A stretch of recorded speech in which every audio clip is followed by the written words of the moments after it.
Ikinokonsidera na ngayon ng COMELEC na maisama sa requirements ng mga tatakbong kandidato sa barangay at sangguniang kabataan elections ang birth certificate. Ayon sa komisyon, marami ng pagkakataon na nadidiskwalipika ang isang kandidato dahil sa underage o kaya naman ay misrepresentation.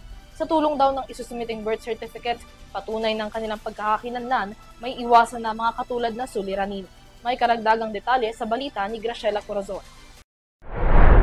Pinag-aaralan na ng Commission on Elections o COMELEC na maisama ang birth certificate bilang karagdagang requirements o dokumento sa pagsusumite ng Certificate of Candidacy or COC para sa barangay at sangguniang kabataan elections or BSKE 2026 maging sa susunod pang halalan.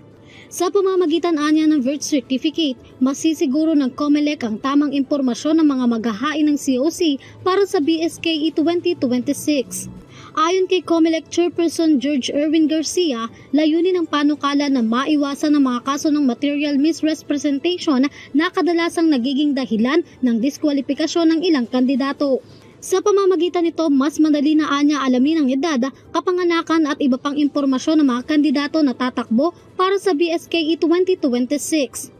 Magsisilbi rin itong batayan upang masiguro na ang isang kandidato ay kwalipikado ba sa posisyon o kulang sa edad underage para sa posisyong nais nitong pasukin.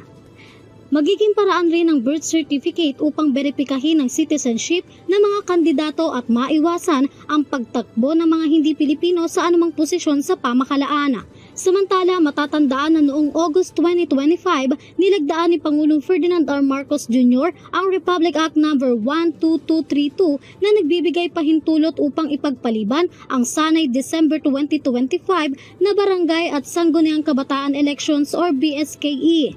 At matapos ang 6 na buwang pagpapaliban ng BSKE, ganap na itong sisimulan sa November 2, 2026.